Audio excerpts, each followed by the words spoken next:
Selamat pagi dan salam sejahtera untuk kita semua. Hari ini kita masuk di mata kuliah data mining di pertemuan kedua, yaitu dengan topik data warehouse. Ya, untuk data warehouse ini pada dasarnya satu mata kuliah.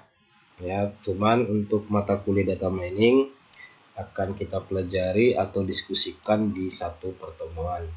Ya, jadi ini kita padatkan. Tentunya di sini yang perlu adalah hubungan antara data warehouse dengan data mining. Nah, jadi topik-topik bagiannya nanti pengantar data warehouse, pengertian data warehouse, fungsi data warehouse, dan arsitektur data warehouse.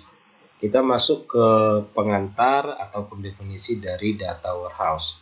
Berdasarkan teori bahwasanya data warehouse itu merupakan tempat penyimpanan, ya. Jadi tempat penyimpanan data yang sumbernya itu terdiri dari sumber-sumber tertentu yang digunakan untuk kebutuhan atau konteks bisnis. Ya, jadi kalau kita lihat yang menjadi kata kunci untuk di sini yaitu tempat penyimpanan data. Yang berikutnya, data warehouse itu merupakan proses transformasi. Ya, proses transformasi dari data, ini sama dengan definisi yang pertama. Ya, jadi proses perubahan data menjadi sebuah informasi. Menjadi sebuah informasi untuk melakukan strategi bisnis atau lebih dominan ke perubahan-perubahan tertentu. Sehingga kalau kita rangkumkan, definisi dari data warehouse itu adalah basis data yang menyimpan data-data yang kita olah saat ini atau data-data yang berhubungan dengan data masa lalu. Ya, yang sumbernya itu pada dasarnya dari operational system, ya, dan sumber eksternal. Ya, jadi bisa kita lihat bahwasanya data warehouse itu terbentuk dari beberapa sumber data yang digunakan untuk melakukan analisis, ya, bisa pakai analisis untuk pelaporan dalam pengambilan keputusan. Ya, itu kira-kira inti dari data warehouse. Ya, mungkin dari segi tata bahasa, ya, hal ini bisa kita definisikan. Di sini ada house. Ya, berarti kalau house itu kita identikan dengan rumah, ya. Rumah itu terdiri dari beberapa ruangan, ada ruang makan, ada ruang untuk tamu, ada dapur, dan yang lainnya. Tentunya masing-masing memiliki makna membentuk satu kesatuan yang disebutkan dengan house atau rumah. Oke, kita lanjut. Sementara fungsi dari data warehouse itu di sini ada 4 kategori. Yang pertama, fungsinya itu untuk pengambilan keputusan. Ya, jadi proses utamanya itu adalah pengambilan keputusan. Yang kedua, fungsi utamanya adalah meningkatkan kualitas. Ya, kualitas dan akurasi informasi. Ya, mungkin pada saat Anda belajar di mata kuliah tertentu, mungkin di sistem informasi itu dijelaskan informasi yang berkualitas itu seperti apa.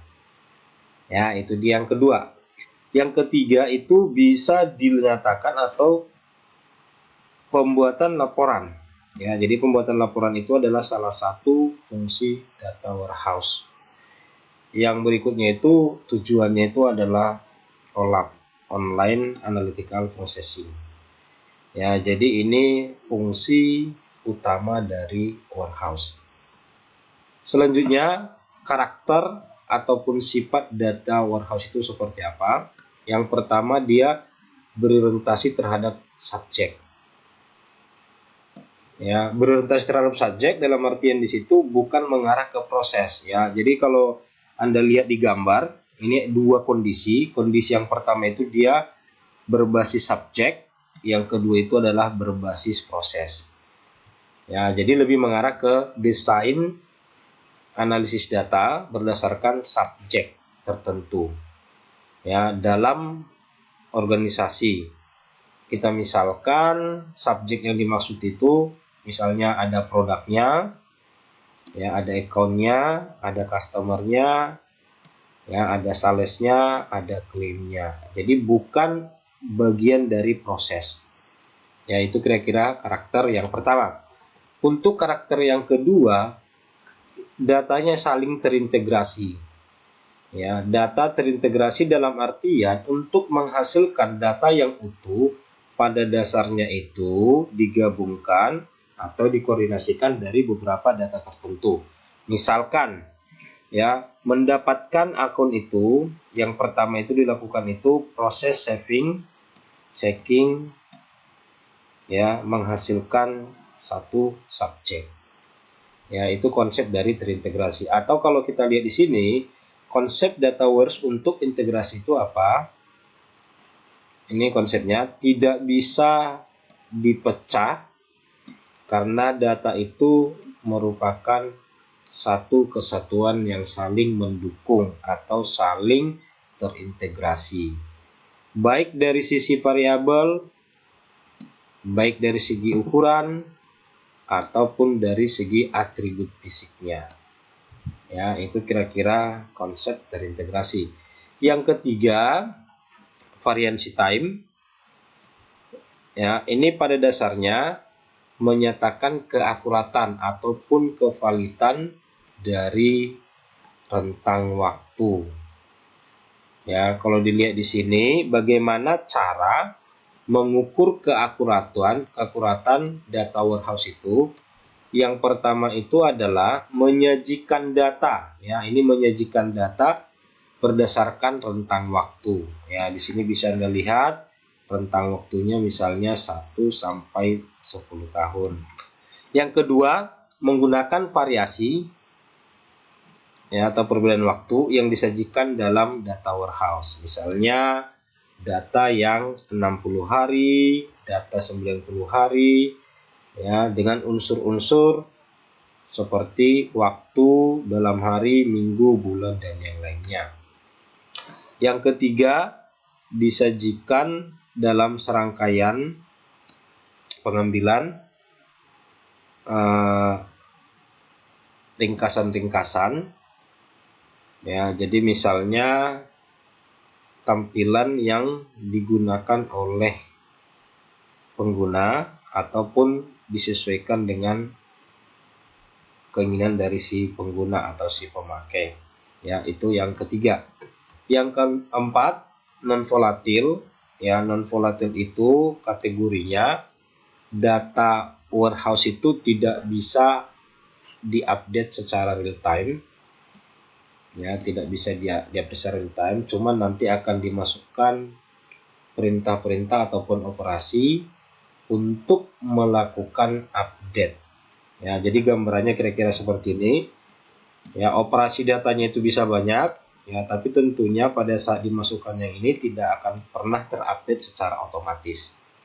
Ya, cuman perlu penambahan atau istilah refresh, sehingga akan menghasilkan data yang seperti ini. Oke, yang berikutnya, untuk arsitektur data warehouse itu pada dasarnya dikondisikan atau dibagi menjadi 5 bagian. Yang pertama itu adalah data source-nya, berarti sumber-sumber datanya. Ya, areal stagingnya itu atau kumpulan dari datanya, baru masuk ke konsep warehouse. Dilanjutkan dengan data mart, ya, dan dilakukan pengelolaan oleh user. Untuk data source-nya itu ada beberapa bagian. Yang pertama itu adalah operational system-nya. Yang kedua itu adalah ERP. ERP ini bisa dinyatakan dia sebagai rencana-rencana sumber-sumber daya. Yang ketiga itu adalah CRM-nya. Ini pengelolaan subjek atau lebih dinyatakan dia sebagai customer relationship management. Kalau flat file ini ya itu penggabungan file. Oke, di dalam setelah diolah di data source-nya ini itu akan dikumpulkan menjadi satu kesatuan. Ya, itu kira-kira prinsipnya. Artinya di sini untuk arsitekturnya itu maka akan dikumpulkan data sebanyak mungkin sesuai dengan kebutuhan. Apakah melalui ini, apakah melalui ini, ataukah melalui ini. Dari kumpulan data ini maka akan dibentuk metadata atau ringkasan data atau bahkan data mentah kita kumpulkan. Pada saat dikumpulkan datanya itulah prinsip dari warehouse. Ya, jadi tentunya kalau untuk konsep warehouse-nya itu prosesnya itu hanya ada di metadata, ya, summary data ataupun raw data. Setelah melalui tahapan ini maka akan dilanjutkan ke beberapa kondisi. Ya, data-data yang ada ini akan kita lakukan untuk apa? Atau sering disebutkan dengan data mart. Ya, apakah untuk tujuan ini? Apakah untuk tujuan finance atau tujuan untuk penjualan atau tujuan inventory. Ya, apa yang bisa diperbuat dari data mart ini yaitu analisis data, laporan-laporan data, dan yang terakhir itu adalah mining. Ya, jadi kalau seandainya kita lihat hubungan data warehouse itu terhadap data mining itu apa, bisa kita lihat di sini. Data mining itu melalui proses data warehouse. Ya, jadi tidak akan pernah ada data mining kalau seandainya tidak melalui data warehouse. Ya, itu kira-kira inti dari topik kita hari ini. Ya, jadi untuk data martnya ini hanya sekedar contoh, artinya bukan hanya 4 bagian atau kondisi ini yang kita manfaatkan. Oke, saya rasa cukup pengantar data warehouse untuk hari ini. Ya, mungkin bisa Anda cari lagi referensi-referensi yang mendukung agar lebih memahami konsep data warehouse. Sekian, selamat pagi.